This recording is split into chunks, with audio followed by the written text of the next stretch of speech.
Olá, bem-vindos ao canal do Valves. Eu sou a Juliana e gostaria de convidá-los para esta sessão, que foi apresentada no Cardio Summit da GE desse ano e agora ficará disponível no nosso canal. The Future of Structural Heart Imaging is Now. Venha atualizar os seus conhecimentos sobre o papel da imagem no reparo transcatéter da válvula mitral. Essa sessão conta com um time de craques como Francesco Maisano, Ronak Rajani, Edwin, Ilan Gottlieb e para representar o Valves, Marcio Montenegro e Gustavo Lycurgo. Boa sessão!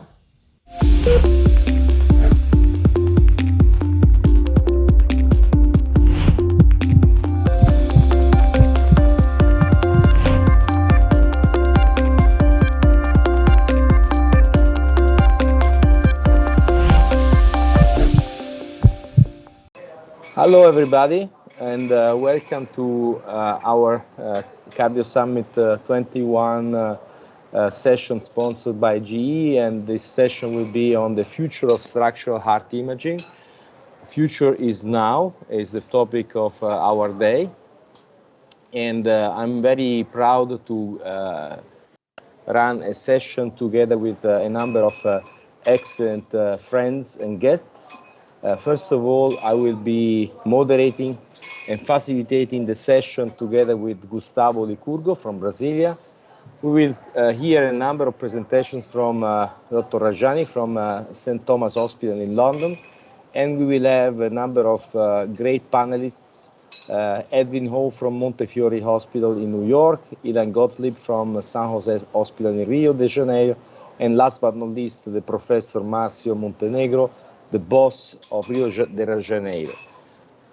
We will have a number of cases and videos and images and discussions related to the role of multimodality imaging, and I hope that this session will be important to share with everybody what's available, what is possible, what are the needs to create the substrate for the best possible therapeutic options for our patients.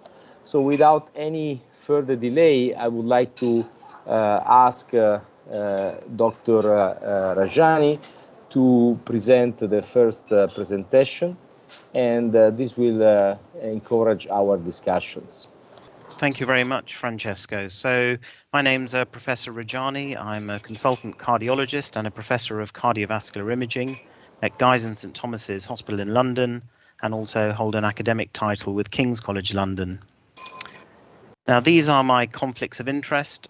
Just for a complete declaration, I've received honoraria from Siemens Healthcare, Philips Healthcare, GE Healthcare, and I am an advisor to industry on CT scan acquisition protocols for TMVR therapies. So without further ado, I'm going to give you a brief introduction into imaging principles for transcatheter mitral valve therapies.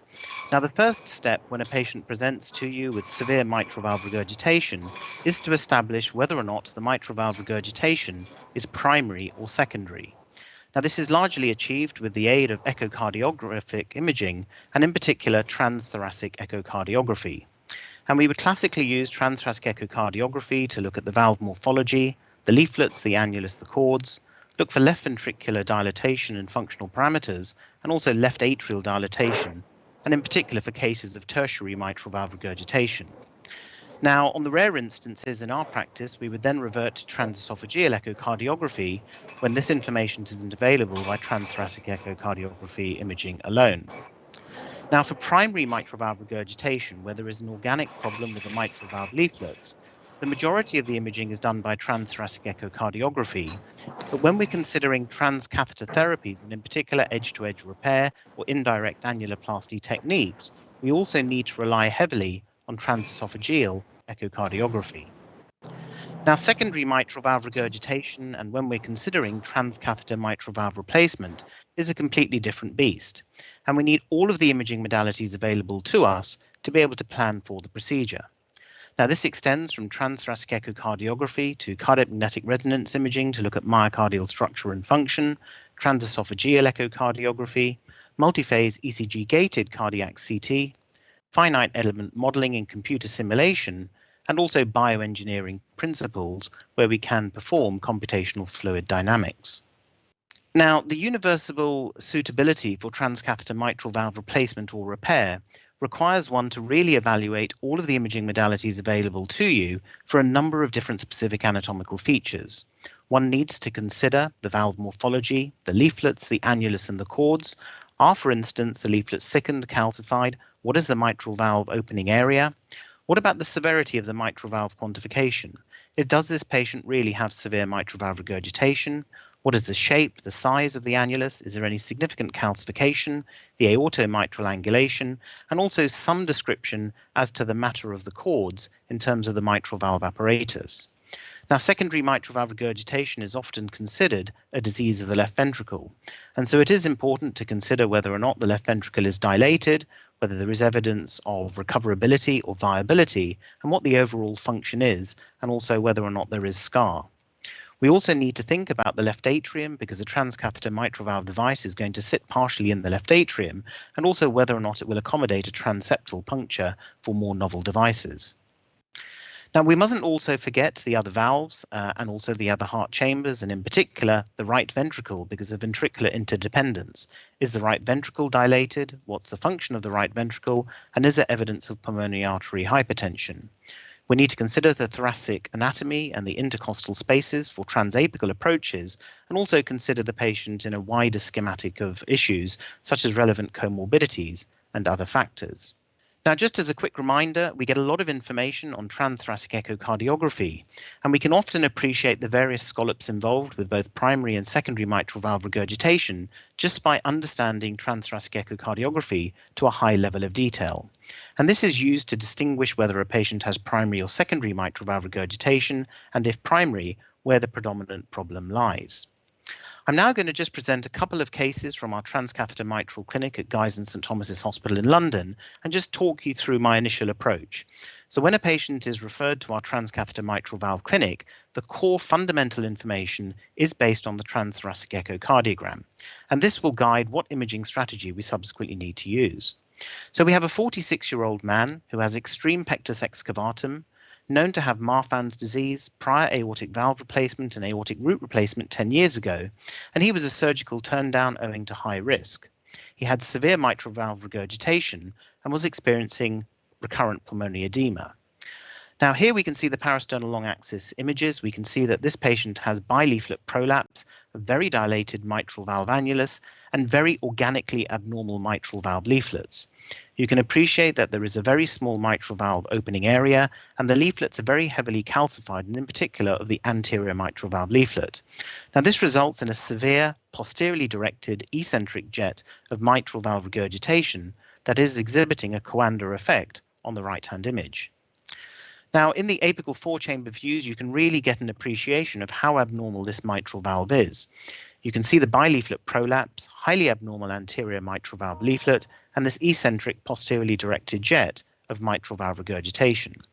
Now, this patient, based on these images, would not be suitable for a MitraClip or edge-to-edge repair strategy, owing to the abnormal leaflets and also the small mitral valve opening orifice area.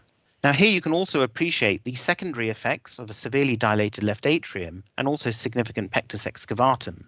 The right ventricle is compressed, as is the right atrium, and this could potentially also pose problems to transeptal puncture. We can also see that because the annulus is dilated at 9.1 centimeters and the patient has severe mitral valve regurgitation, this patient would not be suitable for transcatheter mitral valve repair or replacement strategy, and he went on to have high-risk redo surgery. Now, for the second case, we have a 74-year-old male who's known to have a history of coronary artery disease and has previously undergone coronary artery bypass grafting. He's known to have a left ventricular ejection fraction of 35 to 40% and has no revascularization options. Now, this is a very different picture to the last case. Here we have an example of secondary mitral valve regurgitation. We can see a dilated left ventricle and end systole. We've got regional wall motion abnormalities, impaired left ventricular systolic function, a restricted posterior mitral valve leaflet, and also evidence of significant mitral valve tenting. Now, in terms of consideration for transcatheter mitral valve replacement, I would be able to have a good idea already that this patient is likely suitable for a transcatheter mitral valve replacement if he is a surgical turndown. And that's owing to the space that we have in the left ventricular cavity, the size of the mitral valve annulus, and also the fact that this is secondary mitral valve regurgitation. Now here we can see that the restricted posterior mitral valve leaflet gives rise to a complex jet of regurgitation on the left-hand image, and this was severe posteriorly directed regurgitation, as one would expect with a restricted posterior leaflet. We can see minimal tricuspid valve regurgitation on the right-hand image, so pulmonary hypertension was not a specific concern. Now, in the short axis views, we can see that this jet is really arising as a result of restriction at the P2 scallop of the posterior leaflet and giving rise to a prominent Doppler jet of mitral valve regurgitation. Now, in the apical 4-chamber views, on the left-hand side in the apical 3-chamber view, we can once again appreciate that there is a restricted posterior leaflet and severe mitral valve regurgitation. And this patient was considered for edge-to-edge repair with the Edwards-Pascal device as another option for him. However, the posterior leaflet length was felt to be prohibitive to undergo edge-to-edge leaflet repair, and hence he was listed for transcatheter mitral valve replacement with an Edwards M3 valve. And this just confirms that the left atrium was dilated and that there was significant mitral valve regurgitation. So in terms of putting this all together, I'm now going to take you through all of the imaging modalities that we would use for a transcatheter mitral valve replacement in a patient who was being considered for valve-in-mouth mitral valve replacement. So this is just a brief video. So we have a severe dilatation of the left atrium and an abnormal orientation of the prosthetic heart valve to the interventricular septum. We can see evidence of severe prosthetic heart valve degeneration with both regurgitation and stenosis. Now, of concern in this case is that there was abnormal orientation of the prosthetic heart valve at 110 degrees to the apex, and this was a concern for the neo-left ventricular outflow tract obstruction. You can see the pronounced leaflet degeneration on the right-hand image, confirming prosthetic valve stenosis and also regurgitation. And this patient had a giant left atrium of 712 mils. Now, there was evidence of right atrial compression, evidence of mild tricuspid valve regurgitation, and also pulmonary hypertension. Now, this is an example of the multi-phase CT scan that we performed. This is cinematic volume rendering, which gives us high resolutions images of this patient's cardiac anatomy to help guide our interventional cardiologists. You can appreciate the small LV cavity and the massive left atrium.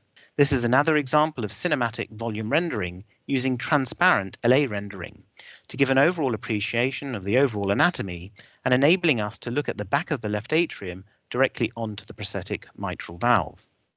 This is cardiac endoscopy, so this would be a routine for our complex cases. We're looking down from the left atrium. You can see the prosthetic mitral valve in the center of your image, and we're passing down through the prosthetic mitral valve, and then we'll angle the telescope down to the left ventricular apex and also up to the aorta. Now, the standard approach is advanced CT planning, and our preference is to use software which is Materialize, Mimics, and Light. Now, the first step in all CT datasets is to look at the overall image quality and also to appreciate the overall function and anatomy of the patient's heart, and in particular the prosthetic valve and the relationship of the left atrium to the left ventricle. So you can see that we've positioned the crosshairs over the mitral valve because we want to locate the prosthetic mitral valve in relationship to the important adjacent structures. Now, this software enables us to perform automatic segmentation of the relevant cardiac structures, and this typically includes the left atrium, the left ventricle, and we would also include the aorta because these are the three relevant structures in terms of valve-in-valve mitral valve replacement therapy. Now, the next thing we would do is we've measured the prosthetic valve, or we know the original prosthetic valve size, is we're then going to segment the prosthetic valve and take some measurements of the sewing ring, because this will guide us in terms of the intended prosthetic valve that we wish to implant. So what we're going to do is to look at the landing zone, and you can see me on the right-hand bottom image measuring the annulus, or the sewing ring, of the prosthetic heart valve. Now, based on this measurement and the normal surgical sizing charts, or using the valve-in-valve app written by Professor Bapat, we can then determine what valve we're actually going to implant. Now, the biggest concern with valve-in-valve therapies is the risk of neo-left ventricular outflow tract obstruction. So what we're now going to do is to implant a nominal device in this patient, and I've selected a Sapien 3 valve. And what we're going to do is to position it at various different heights in the left atrium to the left ventricle. And the typical ratios I would use would be 40% in the left atrium to 60% in the left ventricle, 50 to 50% left atrium to left ventricle, and 40% left atrium to 60% in the left ventricle. And we would determine the impact that these various heights of deployment would have on the neo-left ventricular outflow tract. Now, the next step in terms of imaging planning for valve-in-valve procedures is also to plan for the transeptal puncture. And what we would do is we would mark the fossa ovalis and then look at the distance from the fossa ovalis to the center of the left atrium and the distance down to the prosthetic mitral valve. What we're then going to do is to obtain the optimal fluoroscopic angles for the interventional cardiologist, which you can see on the right-hand side, and this would be provided to the interventional cardiologist to guide them during the procedure. Now, the next step would also be to use finite element modeling. We have to understand that tissues are dynamic structures, and finite element modeling enables us to predict how tissues will deform. We're very fortunate that we've recently had exposure to GE virtual reality, where we can use our simulated pictures from the finite element modeling and provide our interventional cardiologists 3D virtual reality goggles, and they can manipulate our planning. So before they go into their procedure, they know exactly what they're going to be doing and have been able to appreciate all of the pre-procedural anatomy and also planning. So to conclude this first talk, so transcatheter mitral valve planning requires an understanding of the roles of each imaging modality. Novel advances in imaging are changing the way we think about structural interventional planning, and cardiac imagers are no longer the silent partners in transcatheter heart teams, and indeed I believe that we are the architects and are responsible conveying our plans to our colleagues using the best platforms available for visualization. Back over to you, Francesco. So thank you very much, Professor Rajani. This is already a great start for discussion. I think only with this presentation we may discuss a couple of hours. I'd like to open discussion to anybody who wants to ask you questions. I just want to make a general comment. These three presentations show on one side all the technology advancements, and on the other side they also show how difficult it has become to take a decision today. It was much easier, let's say, only 5 years ago. Patient would be operable or inoperable, that's it. And now you have a real broad range of opportunities, and still we are in a learning phase. We are understanding which are the patients and different things, which are the best options. Now, I have a question, my first question to Ronak. You have multimodality imaging, and obviously decisions should be based on everything you have available. On the other hand, you know, this is probably a politically incorrect question, but there is one technology probably which is making you the most confident in every patient. Probably there is one technology you need the most. Let's make the example of patient number 3, where you have, you know, this is a patient which is probably a good candidate for valve-in-valve. What is the final decision? What is the final imaging modality that brings you to the final decision? What is the most important one in this patient, for instance, in your practice? Is TEE, CT scan, MRI, finite element models? Do you need finite element models? Do you need virtual reality and so on? What is the final element for you? So I'll keep my answer brief. So it would be cardiac CT. For valve planning and secondary mitral regurg, CT is considered to be the deal breaker, I think, for transcatheter mitral valve therapies, and it's the biggest reason for screening failures in all of the current existing trials. Okay.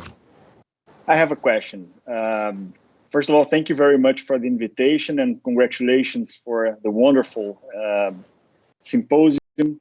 Thank you for the lecture, Dr. Rajani. It was just simply amazing. There's a saying that says that if you give me 8 hours to cut a tree down, I'm going to hone my X for the first 6 hours, and I'll just spend 2 hours cutting the tree. So planning is of utmost importance, right? So it's it's really amazing the advances in imaging and in surgical planning that we've been through, and they allow us to arrive at the patient much more confident of what we're going to do, what the results will be, And I think you, with your lecture, you highlight the importance of having a multidisciplinary team sitting together and sorting through all the information. It's become more and more essential to do so, right? So it's not by chance that aortic valve is much ahead of mitral, because mitral is so much more complex, right? It's really three-dimensional, four-dimensional structure that really creates a lot of complexity. I have one question. I know it's a hard question, but are there any no-go imaging markers that you would find on your imaging results that tell you not to go into that patient, that they're going to have a bad result? Meaning, any specific findings that are just red markers, red lines, which you don't cross and say, no, this patient, this is not a good patient for a transcatheter, even though it's not surgical, I'm not condemning him to transcatheter as well. I think that's an excellent question, and we could have a long discussion about this, but because you've asked me just for a quick answer, I would say that it really is related probably to the risk of neo-left ventricular outflow tract obstruction. And that has a number of different variables which can result in that, but predominantly it will be related to the shape and the anatomy of the left ventricle in relationship to the mitral valve annulus. If you have a small neo-left ventricular outflow tract area, less than 1.8 centimeters squared, that's a predictor of poor postoperative procedural outcomes and a residual outflow tract gradient. I have a question. So I have a question for Edwin. Edwin, for who doesn't know, it's one of the best echocardiographers in the world in this field of structural heart intervention. And Edwin, after this terrific presentation of Professor Ronak and the end part of the presentation with these fantastic images, what do you think about the future with the echo? What will be the paper of the echo in the future in the planning and in the cath lab, inside the cath lab? What do you think about this? I think it's an excellent question. I mean, echocardiography, just like CT and all of our other imaging modalities, is continuing to advance, and it's getting better with every iteration. And I think in particular, 3D and 4D echocardiography is really becoming better and better every time, again, a company iterates the next generation. I think from a planning point of view, I completely agree. I still think it's very much CT-based. We just don't quite have the spatial resolution, and also the software planning tools are just not as robust on the echo side, but certainly could that eventually get better and actually take some more important role from that point of view? I think it's possible. That's sort of how I would see going forward in the future with echo. Also potentially more applications with fusion platforms, just to, again, extend sort of the utility of what's happening on the live echocardiography. I think this is, again, an important discussion. I just want to make also one question to all of you guys. Professor Rajani showed us one of the very first pictures on slides on all the imaging modalities starting from transthoracic echo. And we all know that even transthoracic echo is becoming more and more reliable. And so, for instance, the patient number one that you presented is a patient that at the end, if I understand, underwent surgery because he was considered not eligible for any transcatheter therapy because of he had a calcification, which is a contraindication for transcatheter edge-to-edge repair, and for most of TMVR today. The annulus was too dilated, which is also a contraindication for the only one which is approved for calcified valves, which is Tendyne. So basically, the patient came back to surgery. Now the question is, would it be possible, specifically in this patient, just to get the answer just on TTE, for instance? You know, theoretically, I'm not saying that we should not do CT scan in every patient, but do you think these questions can be already today answered by transthoracic? Absolutely. Edwin, you start. Okay, so we have one answer. Yeah, I actually definitely think so. I mean, I think with transthoracic imaging, you can actually do a lot with it now. It's very scanner dependent, and depending on the data sets you acquire, of course, but definitely all of those features could be identified by TTE. You know, obviously the point is not only about technology, it's also about expertise and competence of the operator, because all these questions obviously can be easily answered by somebody who is involved in these procedures, and probably transthoracic echo will not be done in the first line in a center of excellence, let's say. So usually the flow is a bit different. But okay, anyhow, this was just one question about you know, we have a lot of tools, but one day we also need to decide which tool come first and where to stop in using and abusing of too much imaging. That is one of the possible issues. But on the other hand, we like to have a lot of technology, and I think Professor Rajani, you should show us the next presentation, which is on something that I don't know. I see the title VMAC analysis, so I'm very curious to hear you on this other presentation on how imaging helps to define strategy. Okay, thank you very much again, Francesco. So I'm going to present a case which we were challenged with actually in the last 12 months. And this is a case of simultaneous transcatheter double valve treatment of severe calcific aortic and mitral valve stenosis secondary to prior mediastinal radiation. So let's first of all consider the patient. So we have a 61-year-old female in 1979, had Hodgkin's lymphoma treated with mantle radiotherapy, and she'd been in remission since. Prior splenectomy, and in 2013 she was diagnosed as having mixed heart valve disease. 2019 she was found to have severe aortic stenosis with a mean gradient of 50 millimeters of mercury and severe mitral valve annulus calcification with also concomitant mitral valve stenosis, mean gradient 18 millimeters of mercury, and also evidence of moderate pulmonary hypertension. She was turned down for surgery at multiple centres and was deemed unsuitable at many centres of excellence for transcatheter intervention. She thereafter sought a second opinion abroad and was offered a commando procedure, which is a surgical technique for intervalvular fibrosa reconstruction, as her only high-risk option. She declined this, and she was referred to us at St Thomas's Hospital for a further structural opinion. So seen again in our transcatheter mitral valve clinic.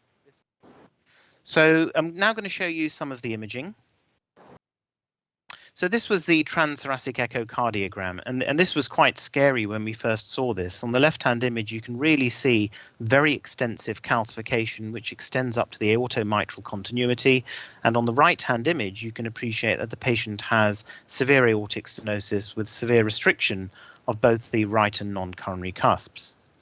Now, this was the short axis view. We can see the mitral valve annulus calcification in short axis, and in particular, concerns from this from an anatomical perspective would be the elliptical nature of the mitral valve annulus calcification, despite it being almost circumferential. On the right-hand image, you can see once again heavily calcified tricuspid aortic valve. Now, this was the four-chamber views. Really, you can't really appreciate an orifice to the mitral valve, extensive calcification extending on the anterior mitral valve leaflet, resulting in significant mitral valve stenosis, and also a degree of mitral valve regurgitation, which is difficult to appreciate because of the shielding from the annulus calcification.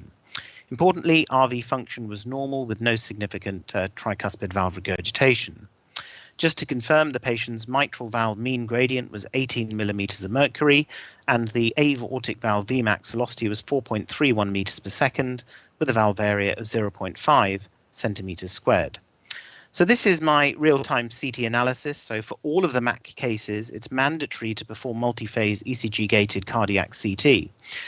Now, my first step on this approach would be to scan through the data set on the axial images to appreciate the overall anatomy and at the same time determine whether or not the scan quality meets our standard of specifications to perform an analysis.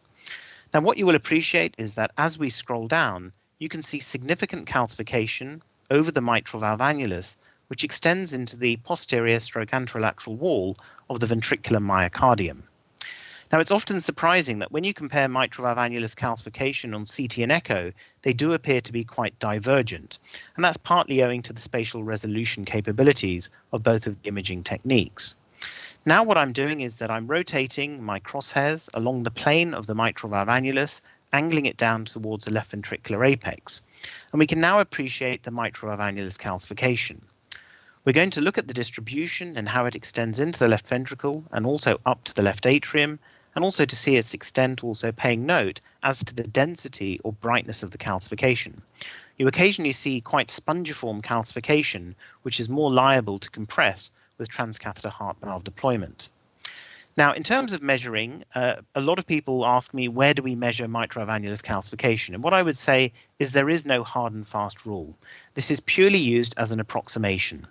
I generally use a 5mm slice thickness, maximum intensity projection, and draw a line of best fit a couple of millimeters within the calcification. I then would use standard sizing charts to determine what would be the optimal valve size that I would propose to the interventional cardiologist, bearing in mind that overdilatation is going to be required. Now, after the initial analysis has been done and I've got an idea of the mitral valve annulus calcification, I'm now going to perform a more detailed analysis. And this is really to determine whether or not we're going to get that horrible complication of neo-left ventricular outflow tract obstruction. Now, this is dedicated transcatheter mitral valve planning software. This is actually by Aquarius Intuition Viewer. And I'm doing, once again, I'm marking out the mitral valve annulus to give me the 3D area of the mitral valve annulus. And this is just a click point exercise tracing around the mitral valve annulus. So I now have my mitral valve annulus area, the trigone to trigone distance, the septal to lateral distance, and also the intercommissural distance. Now, once this has been measured, we're going to virtually implant a cylinder of the implanted valve size and type, and this can be custom done.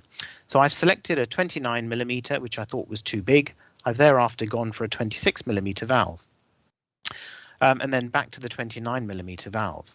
Now, you will have seen on the last presentation, what we then do is we gradually move the position of the valve at various heights of deployment, so there's going to be good radial torsion against the mitral valve annulus calcification. Once the valve is deployed, we will do centerline extraction down the ascending aorta down to the left ventricular apex, and on the bottom right-hand image, you can see the purple dot, which would represent the smallest neo-left ventricular outflow tract area. And based on this technology, it's turned out to be 2.7 centimeters squared, which is not going to be considered to be a major problem. So this would be passed from my perspective in terms of CT analysis for mitral valve annulus calcification. The TAVI CT, nothing really remarkable. This was going to be a standard TAVI. There was no problems with the peripheral vasculature, easy transfemoral access. So what was our approach? So that's what would be done in most standard centers. You'd have your echo, you would have your CT analysis. Now, we would also use finite element modeling with our partners based in Belgium called FEOPS. And what this enables us to do is to simulate the implantation of the valve whilst accounting for how the calcium will deform once a valve is inflated in the mitral valve annulus calcification position. And this, for me, is a more robust tool than using standard cylinder implantation techniques and provides an extra level of verification in terms of whether the patient will have a problem following valve deployment. Now, we're very fortunate we have a bioengineering department. This is just an example of computational fluid dynamics where we're able to measure blood flow and velocity in the left ventricle from pre-procedural CT datasets by incorporating, interestingly, echocardiographic data. So using the virtues of the physiology from echocardiography, the high resolution of CT, we can merge these two parameters together on a pre-procedural CT dataset and simulate flow and velocity based on cardiac CT and what we would anticipate following a procedure. We also can use 3D printing, which was also done for this case, just to provide greater detailed anatomy to our interventional cardiologists. And you can see the mitral valve annulus calcification here, which is being pointed out, and also the calcification of the aortic valve and also the aortic root.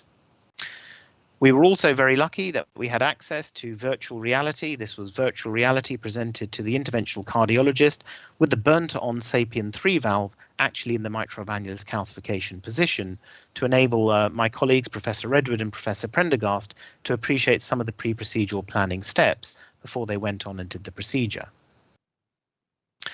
Now, the procedural strategy for the interventional cardiologists amongst you is listed. This was done under a general anaesthetic and TOE guidance. TAVI procedure first, ultrasound guided left femoral transfemoral access, right radial artery, 6 French access for sentinel cerebral protection, preceded by coronary angiogram, no pre-procedural BAV, pacing wire using the LV Safari wire, and a 23mm SAPIEN 3 TAVI from the left primary access. The intended plan was if the patient was stable following the TAVI to proceed directly to a VIMAC procedure using a valve assist platform and CT fluorofusion. Transeptal puncture and atrial septostomy, and delivery of a 29mm SAPIEN 3 in the mitral position, aiming for a moderate to high LA implant as per the computer modelling. Single ProGlide and 8 French angioceal closure, right femoral access with single ProGlide as per Professor Redwood's preferences, and formal surgical backup available in the labs with the option of cardiopulmonary bypass if required. Now, this was the post-procedural transthoracic echo. I will show you a bit of the procedural steps later on, but this is just going to show you that the procedure was done successfully without any significant outflow tract obstruction. We see a well-seated SAPIEN 29mm valve in the mitral annulus calcification position, and importantly, no flow turbulence in the left ventricular outflow tract with a normally functioning TAVI prosthesis. Apical 4-chamber views, once again confirming good laminar flow through the transcatheter mitral valve and normal laminar flow in the left ventricular outflow tract with no significant outflow tract gradient. So back over to Francesco. So excellent case, as usual, very, first of all, challenging case. You know, now I know what is VMAC, is VAV-MEC. I didn't realize it. I thought it was a special analysis.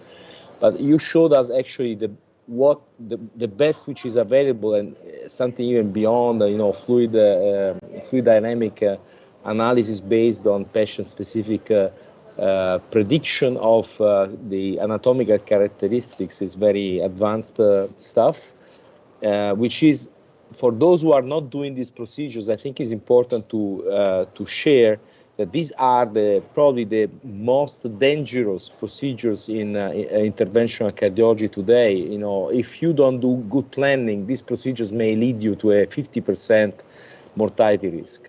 Now, this was the initial rate of mortality for VAV-MEC. Today, the rate is much lower, below 20%, and this is because of patient selection and pre-procedural planning.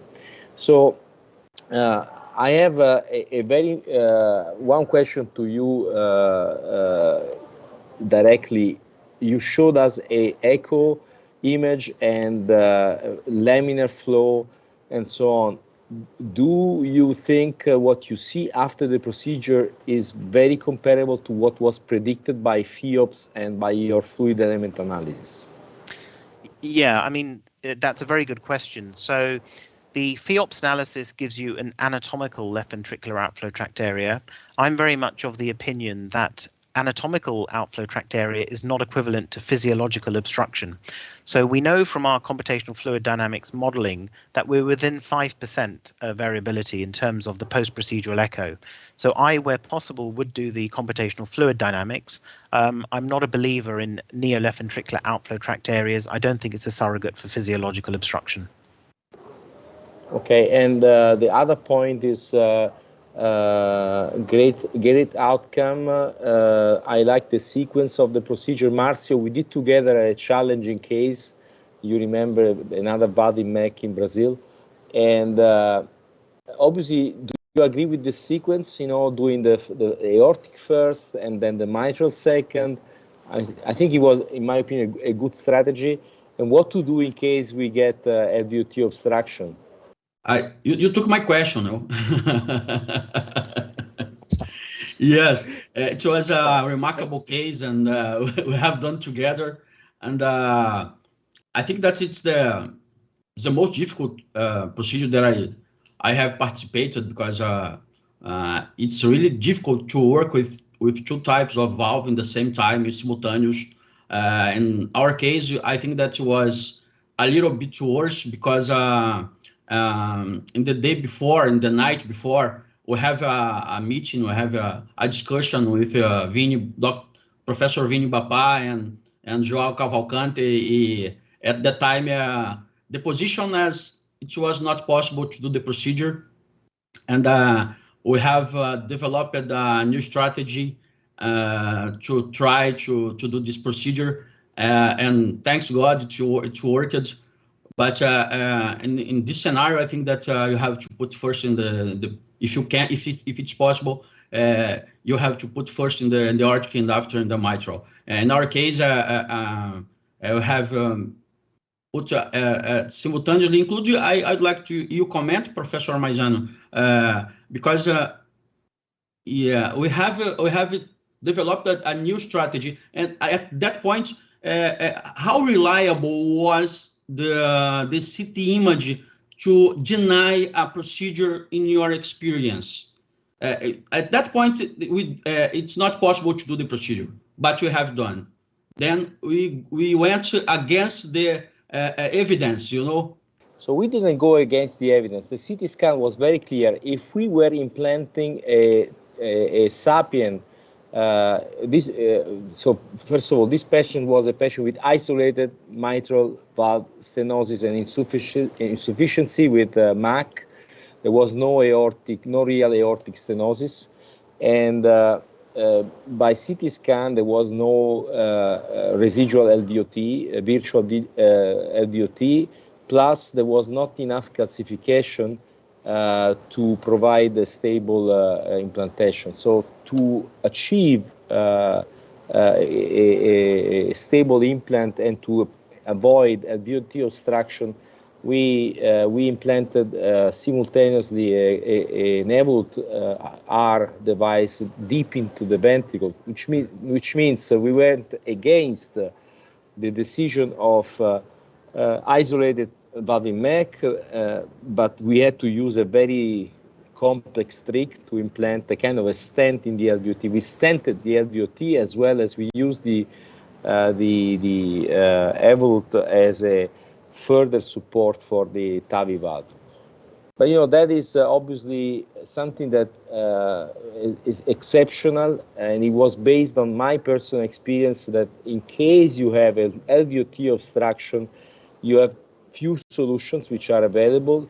Obviously, you can try with drug therapy. You can in the lab directly try to increase the afterload, give some vasoconstrictors.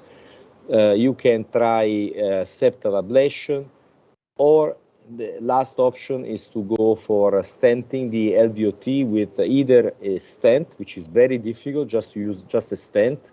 Somebody has done it. I think has been done in London in hospital. In my experience, it's much easier just to implant a self-expanding valve in the LVOT to try to tilt the valve in MAC and to support the LVOT. But again, this doesn't mean that the imaging has not been useful. It has been great, absolutely useful also to plan that procedure and to be able to run it successfully, I would say. No, I mean, this is a very special case. Again, what I like about what we have seen now is the amount of information that we get to support our difficult decision. Again, imaging is not anymore something which is separated from the procedure, is entering into the procedure and is following all the flow of the procedure. You can really plan the procedure in your mind before you go, and you are not doing the procedure live. You're repeating something that is already in your plan, and probably at the end you verify that what was predicted is achieved. Now this is the latest version with all these tools. You have questions, Dr. Gottlieb, or I do. Ho? I do. Please. I would like to ask Professor Ho a question. I've come across lately by chance on 2 or 3 cases of surgical mitral valves that had very evanescent rings. You can't really see where the valve structure, the valve ring sits well on CT, as well as on Scopy, as on the cath lab. Can echo help us with the landing zone regarding I don't know why exactly they are evanescent. They don't appear well on the X-ray, but could echo help us with that, with these valves that do not appear well either on CT or on the cath lab? I think certainly they can. Echo can help in that situation because we'll see, obviously, from a different perspective. I think one of the challenges with echo is that device visualization tends to be a little bit less clear. I think that's where something like fusion has some role, because you'll actually see the device and wires a little bit more clearly on the fluoroscopic side, but then the echo will give you potentially the anatomical landmarks within the actual old surgical valve. So that's where I think that there's some role. And 2D or 3D echo? Would 3D echo even help us further, or you think you can you solve all the cases with 2D? Yeah, I mean, I think 3D echo, 4D echo is always nice to have in the structural space. I mean, it just gives you that extra, obviously, dimension and a lot of extra information. 2D can work in a pinch, but you usually have to work around the imaging planes a little bit more carefully. I think, you mentioned surgery. 1 second, I like to remember that imaging is becoming also more and more useful for planning surgical procedures, like we have seen in the first case with pectus excavatus. I'm sure that having a CT scan and everything available helped the surgeons to run a difficult procedure. But even in this last case that has been done perfectly with the endovascular approach, let's imagine this was not possible. Having all this information from calcium distribution would probably allow a safer cardiac surgical procedure. So I think that what we learn from endovascular procedures should be also transferred into the surgical arena and consider for any patient undergoing structural heart disease interventions, regardless from the technique, so including also surgery. Every patient should undergo CT scan today to get the full information and to play a safe procedure. Francesco. Yes. Just a second. Gustavo. You just stole the question from Carlos Bernini. Also, so Carlos was asking if CT analysis, multimodality analysis should be done only in complex cases, or you just answered. So that's an answer for Carlos Bernini question. That's great, Gustavo. I think again, don't be focalized and don't have a tunnel vision into complex futuristic procedures. I think surgery remains an option, and in many patients, and surgery today more than before will encounter complex procedures, complex patients, and has to be supported by the best imaging technology. So all what we're learning in these new fancy gigs that we have, we're playing since already more than 10 years with beautiful stuff. I mean, all these can be applied to everyday practice. So multimodality imaging is a fundamental step for any decision in any structural heart intervention in current era. And the other point, Edwin, you made in your answer, you already mentioned fusion imaging, which is connecting us to the next presentation from London.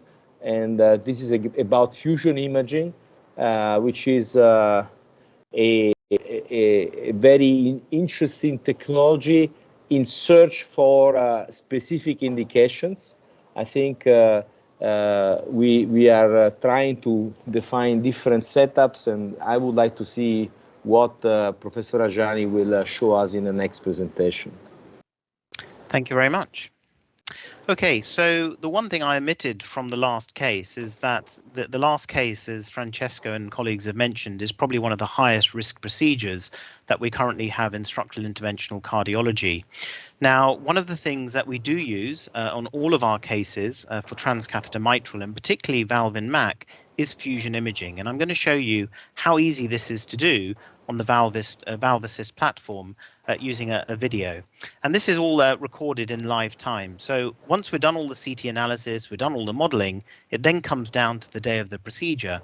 And I'd be at the back of the screening room with the Valve Assist platform and doing this just before the procedure and making this data available for the cardiologists. So the cardiologist made the procedure look very easy, and the procedure was done in 90 minutes, but this is the reason why. So the first thing I've done is I've loaded up my CT segmented data set. I'm now doing some segmentation, point-click segmentation of the mitral valve annulus calcification.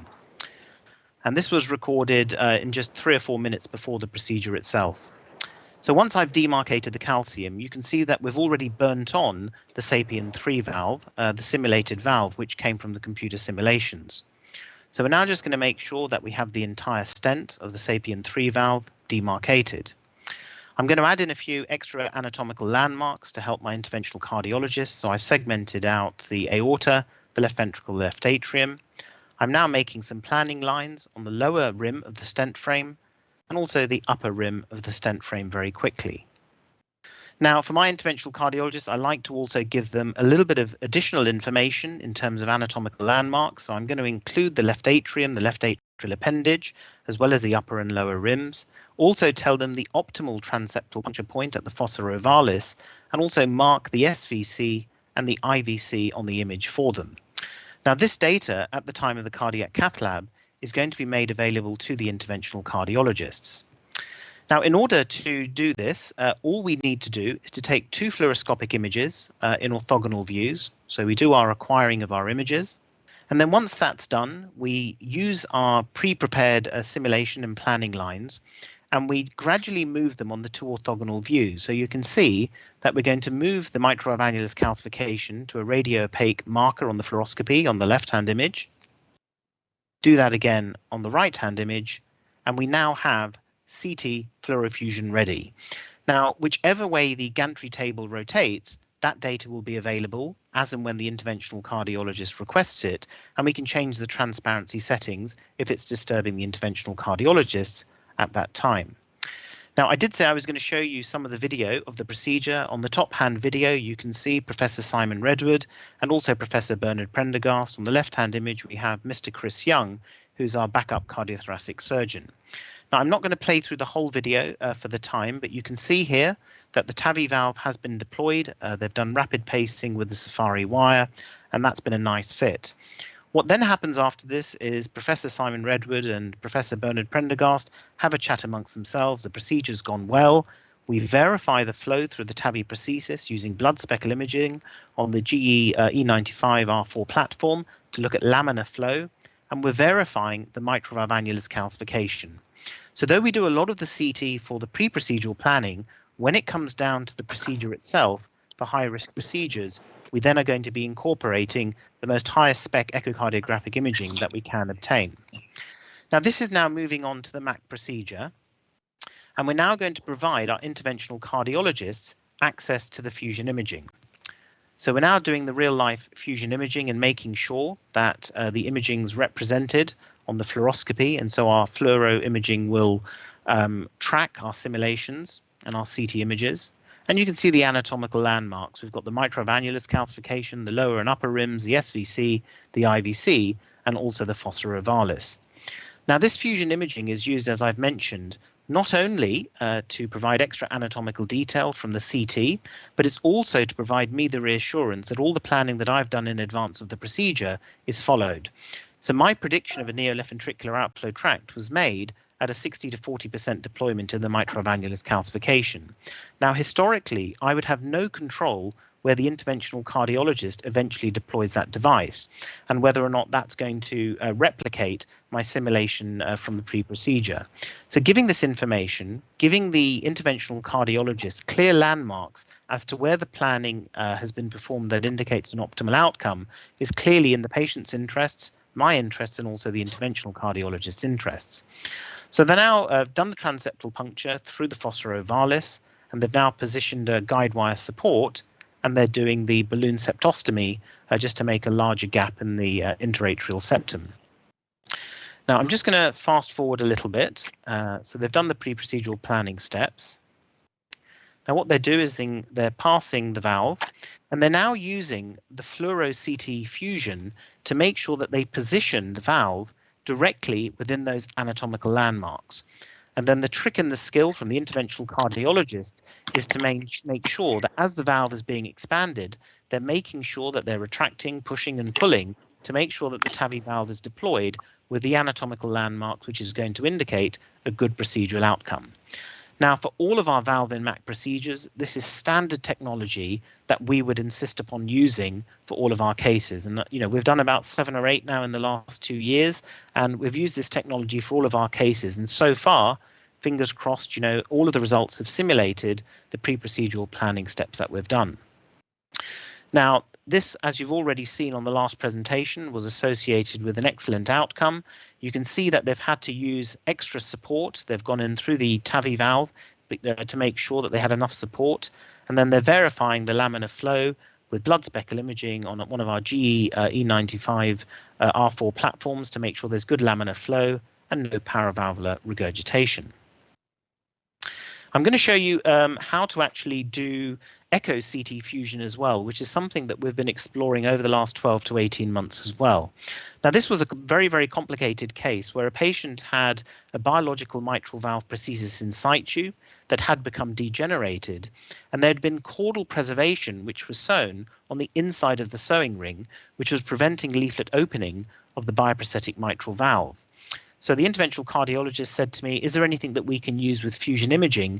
Because we're aware that there's differential valve leaflet obstruction. So we're going to try and separate the cords with a balloon valvuloplasty in the first instance, followed by direct valve-in-valve deployment. So on the left-hand imaging, you can see that I've done my segmentations, aorta, valves, and I've also labeled the cusps for the interventional cardiologist. So there's easy communication between myself and themselves, and also have put the cords of interest actually marked as planning lines. Now, once this has all been done, we import the CT images into the echo system. Now, we're making sure that we have CT fluorofusion available. We've taken our 2 orthogonal imaging. So we're really going to town with CT fluorofusion and also CT echo fusion as well on this case. So let me show you how exactly we do the echo CT fusion. So we've loaded up the CT onto the echo machine, and all we're doing now is matching up the CT images to the little icons seen in the top right-hand pictures. So in the first instance, we need a short axis view. So we've got the left atrium and the aorta anteriorly, bottom left-hand image, the 2-chamber, top right-hand image, the 3-chamber, and we're marking the anterolateral mitral annulus, posteromedial mitral annulus, posterior, anterior, and aorta. We now do the identical same thing for the 3D TOE, which has been obtained at the same time, marking the anterolateral mitral annulus, posteromedial mitral annulus, anterior, posterior leaflet hinge points, and also the aorta. Now that is all the steps you require to be able to have access to CT echo fusion.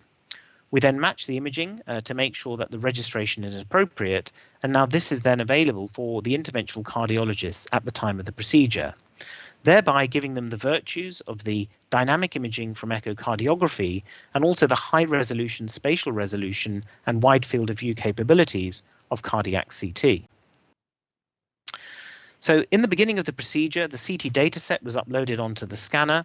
We had an overlay of the 4D echo onto the CT data, and this enabled us to understand better the anatomical relationship between the structures while taking advantage of the increased spatial resolution of the cardiac CT. And these images show images from our GE platform and also the additional capabilities of using the CT echo fusion on the right-hand side.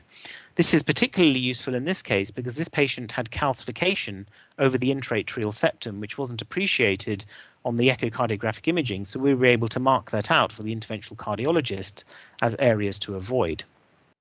So to conclude, the CT fluorofusion imaging and CT echo fusion imaging are tools that bring pre-procedural planning to the cath lab table. It instantly, in my mind, upgrades existing imaging techniques to include the virtues of other imaging modalities. It enables better planning, better information, and inevitably better procedural outcomes and certainty. Okay, thank you. I mean, let me be already a little bit provocative here. We have fusion imaging since many years, and we're still looking for specific applications. I think fusion imaging can be used to communicate better in between different professionals, although I strongly believe that there should not be so much difference between an imager and an operator. A good operator should be also a good imager. So a good operator should need no fusion imaging to interpret the images. But obviously there are cases where we need some fusion imaging, and this becomes useful. I think PVLs, perivalvular leaks, are a typical area where I like to have fusion. I've been using fusion in valves where the valve is not fluorescent. I mean, with fluorescent valves, there are some tissue processes you don't see well, or valve in ring could be also another area where you have these features. I am thinking about, I don't have a specific experience with echo CT fusion, which I think has a lot of potential, particularly if one day we'll be able to somehow predict the best position of the probe to guide procedures. You know, one of the issues we have in procedures is shadowing of devices. And this could be probably a good tool to avoid this kind of problems. So, and also what I like, you know, this fusion imaging using CT scan and echo and overlaying calcium, because calcific lesions are very difficult to analyze by echo. Echo can be very misleading there. Tell me a little bit more about what is your vision, what is your perspective of fusion imaging? Where do you see the best arena to use it? So I think from my own personal perspective and experience, we have relied quite heavily on fusion imaging on our Valve Assist platform, probably over the last 2 to 3 years. So I think the greatest value for us has certainly been with complex transcatheter mitral interventions in the mitral valve annulus calcification space, complex anatomy, paravalvular leaks, transcaval access. You can get beautiful fusion imaging to determine the optimal puncture points. You can overlay the entire vascular tree onto the fluoroscopy, left atrial appendage occlusion devices, PFOs, ASDs, congenital heart abnormalities. So I think all of these areas have the capability and the need for higher resolution imaging. I think fluoroscopy is an old imaging technique, and echocardiography and CT have advanced to such a degree that really these are the techniques that should be helping to guide the procedure as an adjunct to more conventional tools for the interventional cardiologist.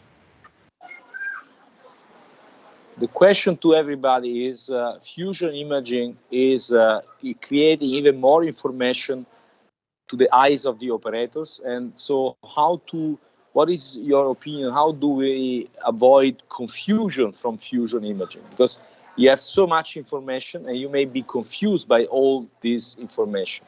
So who wants to answer this question? Fusion is not confusion, right? So it should not arise at more confusion, because in the end, you should have an imager together with the interventionalist to perform well. You have to have very trained technicians that can do fusion. If you do fusion just halfway, it's going to create more confusion than it's going to help, because then you're going to struggle, you're going to fight against the machine. So in order to use fusion well, it's paramount that everybody's well trained, that the person that has the imagers is together in the room, ideally, which brings me the thought that many people are trying to do structural heart disease, right? So many centers are racing towards structural because it's so important for patients. It's so relevant right now. But in the end, I'm not so sure. I'm always for decentralizing medicine, right? So everybody should have access to everything everywhere. In this specific case of structural heart disease, it's so complex and so full of nuances that I'm not so sure that we should have fewer centers that have more resources and more trained and capabilities that may do this better. After I didn't have an opinion before today, but after these lectures from Rajani, I think I'm definitely pro having specific centers doing that. It's very, very hard to perform what they do at London. Yeah, and it's not only about resources, but also about competence, which is also takes many years to build the competence in this field. Gustavo. Hi, Francesco. So the chat from Brazil wants to listen a little bit about Edwin's experience in his center with Zane. What are the procedures that they use to use the fusion imaging to guide them during the procedure? Sure, yeah, that's a great question. I mean, I think we're also sort of learning and trying to figure out where it's most helpful. I agree. I think, from my point of view, I think paravalvular leaks and then these procedures with, valve and ring, valve and mat, valve and valve are probably the most useful. We've also been sort of thinking about it, even in simpler procedures like edge-to-edge repair, because, as you know, you can use MPR to get a very good understanding of, the delivery system trajectory towards and across the valve. But another place where you see it quite well is actually on fluoroscopy. The problem there, of course, is you don't have the anatomic landmarks. So if we're able to mark, for example, the left ventricular apex, or actually, the medial and lateral portions of the mitral annulus, it just gives another sort of check to make sure, okay, we're not diving in one way or another. So I think that there could be broader applications. I think to Professor Maisano's questions and comments about, there being information overload and some confusion, I think it's very team dependent, because I think different operator teams will want different amounts of information. And I think that that's where the control aspect of these platforms is so important. Certainly the platform that I'm using, I actually really like, because I can actually completely control the fusion on the actual echo machine. So it doesn't require an operator outside. You don't need then a tech that's sort of trained and understands what you want as a procedural team. It just becomes sort of part of the imager's workflow. Anyhow, having technicians around is something that we have not seen too much in the cath labs in the past. But if you think about EP, in EP for many years, there have been an imager technician, somebody really, an engineer, just to support all what they do, which is also fusion images. Fusion of anatomy and electricity is a bit different field, but still requires some backup and probably to go more in this direction. Probably all the comments I hear here are very important from Professor Gottlieb. I think the idea of creating center of excellence where we concentrate experience, resources, and competence, and to have centers where the limits, like we see from St. Thomas, and it's very important. And obviously, I'm also convinced that in the future we will see more and more fusion, not because it's fancy, but because it makes things more intuitive, and this will become more and more standard in our procedures. And maybe, who knows, this will be probably supported by virtual, augmented reality, whatever. And so if we talk about future, I think we go for the last presentation from St. Thomas, from Professor Rajani. and then we have our final discussion. Thank you very much. Okay, so imagining or imaging where next. So this is just where we're at in terms of sort of computational bioengineering. Now on the left-hand image, you can see a cardiac CT skeleton where we've triggered ventricular fibrillation from an area of scar and looking at electrical wavefront propagation over a cardiac skeleton. On the right-hand imaging, we can also see that this is a cardiac magnetic resonance scan where we can also perform advanced finite element modeling and electrical simulations to determine electrical properties of the myocardium. Nowadays, it's also possible to simulate and perform functions looking down to the cardiac sarcomere and the actin and myosin filaments. So let me show you a brief glimpse of what we're currently doing at St. Thomas's Hospital in terms of advanced imaging. So we're just going to zoom in now to St. Thomas's Hospital in London, and I'll show you some of the echocardiographic techniques, which Edwin has kindly been mentioning through this session. And I've purposely neglected some of the echocardiographic advances for this particular talk that I'm going to give you now. So where are we in terms of echocardiography? So really, echocardiography has come on leaps and bounds over the last sort of 5 to 10 years. We really do have exemplary echo imaging, and these are all imaging that I'm going to show you over the next slides from our GE 95R4 platform. We get exemplary spatial and also temporal resolution with really beautiful color Doppler profiles and also CW profiles. The novel machines also have access to artificial intelligence to also speed up the workflow in your echocardiography laboratories. I've already shown you an example of blood speckle imaging, which is available on the GE platform, and this enables enhanced visualization of blood flow through any cardiac structure. And this shows you in terms of a lot of advantages when compared to conventional color Doppler, because it is at an exceptionally high frame rate and it's done with a completely different modality of imaging, which is plane wave imaging. So blood speckle imaging, just as a brief cap, is it's a visualization technique that overcomes Doppler angle dependency. It also overcomes aliasing, where the velocity display is limited by the pulse repetition frequency. It uses ultra-high frame rates, plane wave imaging, and it's able to track the moving blood cells from one frame to the next. Now, this is some of the latest sort of four-dimensional imaging that we've recently performed for a valve-in-valve case on our GE platform.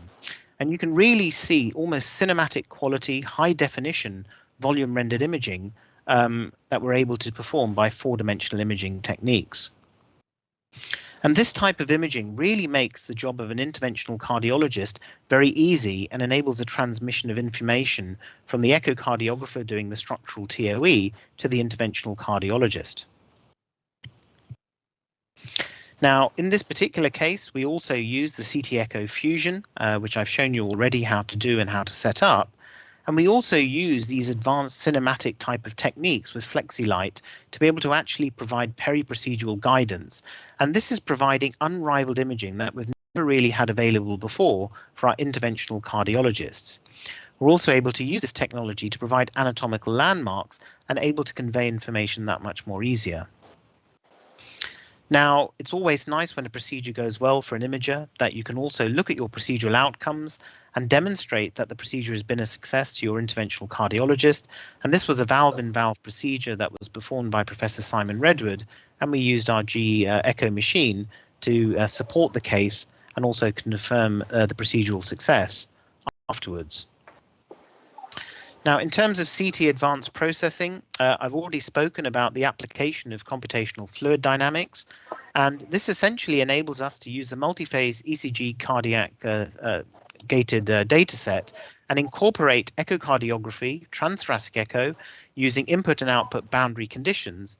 And from this, we're able to predict and measure the peak and mean gradient within the left ventricular outflow tract following a transcatheter device deployment.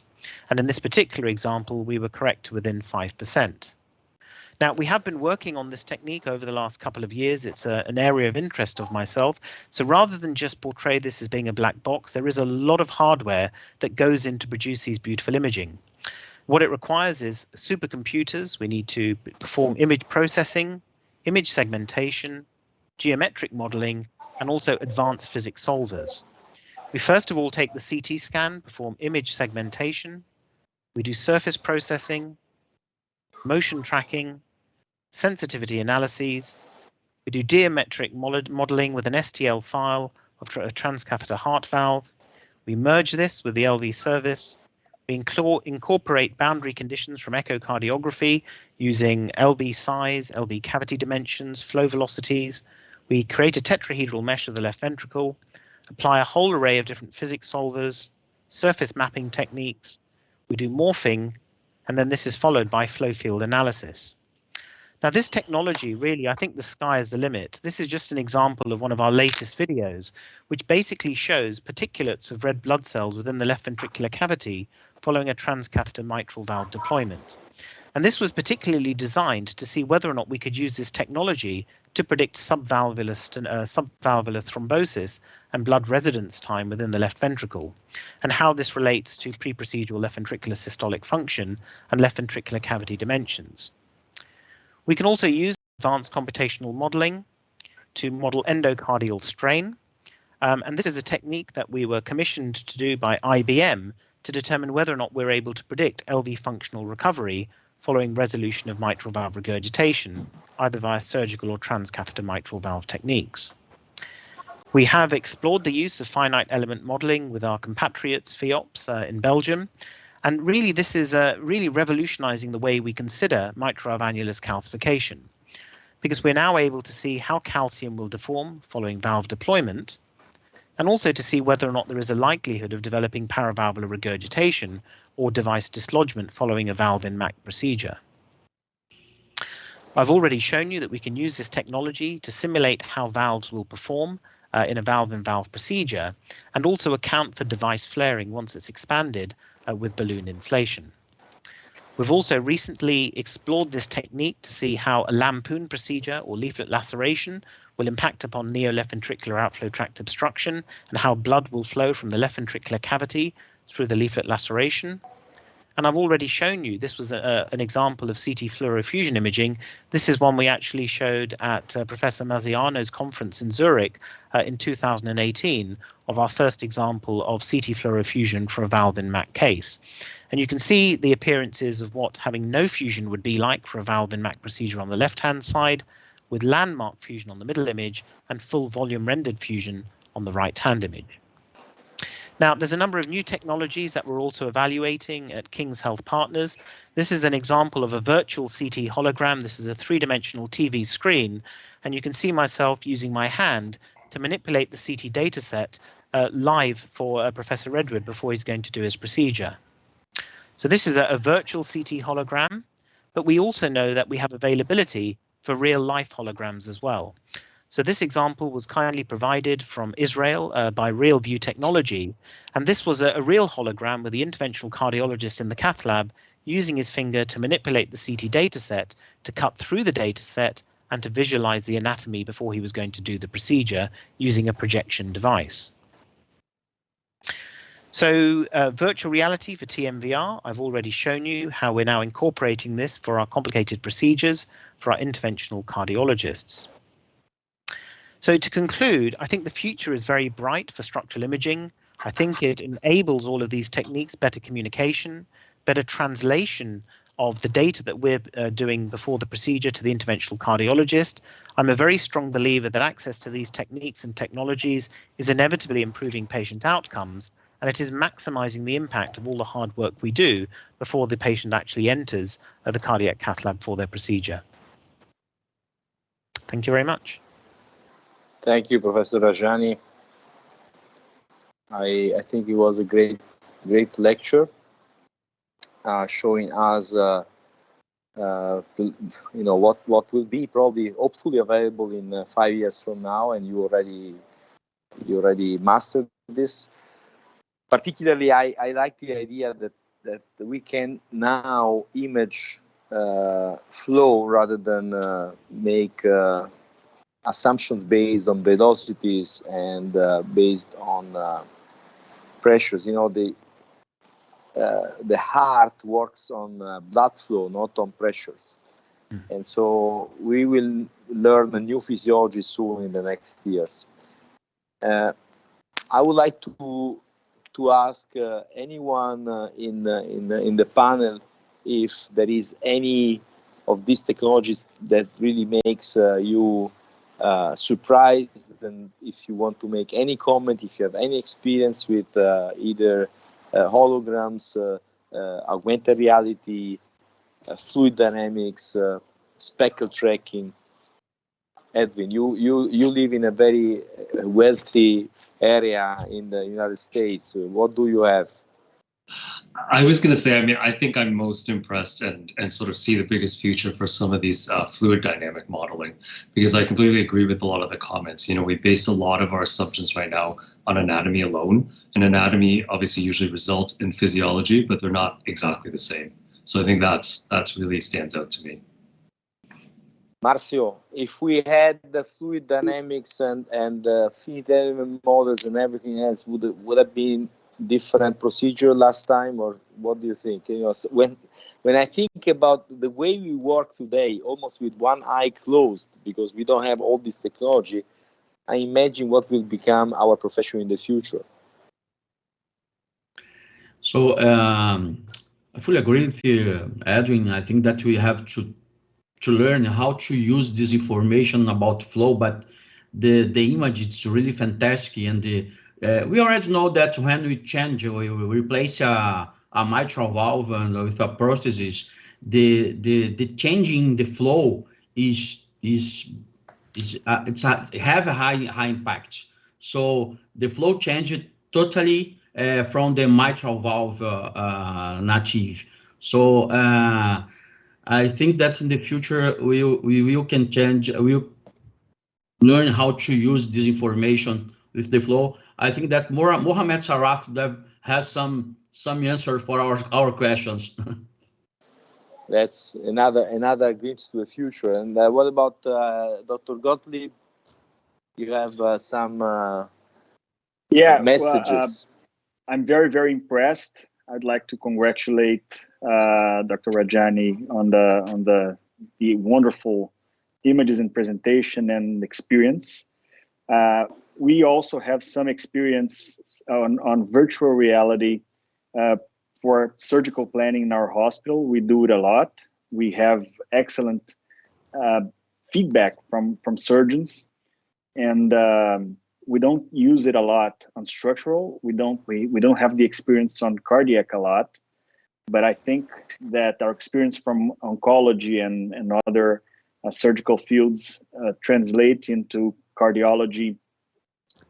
This will probably be the future for us as well. My only point that I'd like to make is that images are not the end in themselves, right? So we need to prove that these great images and wonderful predictions, they translate into good patient management and good outcomes, because this is what we're after all, right? It's not beautiful images, but it's good patient outcomes. Of course, I think that good planning and good technology will lead to better patient outcomes, but in these times of constrictions in terms of budgetary constraints in medicine, I should say, I think it's very important that we prove that these inventions and investments also translate into better outcomes. But I'm very, very well impressed. I'd like to see. I would like to say that I traveled to the future 10 years, and it's very nice to see what the future looks like. Thanks a lot for your comments. I think innovation with an impact is what we need, and I really believe that what we have seen specifically, I'm very optimistic for the speckle tracking, because this is creating a new layer of information. We still need to understand how to use it, but I think having the possibility to assess fluid dynamics live, it's opening a total new arena. Gustavo, I mean, you are mainly our guest, our host, and you have been in contact with the Brazilian community and for valves community overall. And I'd like to leave to you your the conclusions for this fantastic session. So it was, first of all, thank you for all the panel. It's fantastic to watch how much you know about imaging and about structural heart disease. And we have not only Brazilians in here in the audience. We have Carmen from Spain, our former colleague from CES in Zurich. She's asking if we really need all this data to treat our patients. I think so. I think we pre-planning, yes. I don't know if inside the OR if we need it all at the same time and cause some confusion, but pre-planning, I think, as much as possible. Information, it's never something that you can waste. And last but not least, I would like to thank Professor Rajani for this really. I felt like Elon Musk flying up to the space and watching from the moon the future of imaging. Thanks a lot. It was amazing. So, and I think with this we should also thank GE for providing us the support for this session, and also to provide us new technology, because we have seen a lot of GE technology presented. I think many imaging companies are investing a lot in structural interventions, and I have to say that GE has been really recently investing a lot with a number of innovation, which I think may have an impact in the future. Now it's our task, is our job to make them happen. I mean, the technology, I think, is a platform. To make it impactful, it's needed that we invest time, research. We find the sweet spot for each technology to provide better therapies. So with this, I would like to thank everybody. Thank our panelists. Thank obviously Professor Rajani to be at the end of this marathon for you, because you've been the only speaker. But given your expertise, it was a great opportunity for all of us. And I hope to see you soon in presence. And I think everybody should follow 4 Valves, because it really is a great platform for learning. Bye, everybody. Bye. Thank you. Thanks a lot. Thanks, you. Thank you Thanks, so Edwin. much. Thanks, Thank you. Ilan. Thanks Bye, a lot. guys. Thanks, Professor. Bye-bye. Ciao, ciao.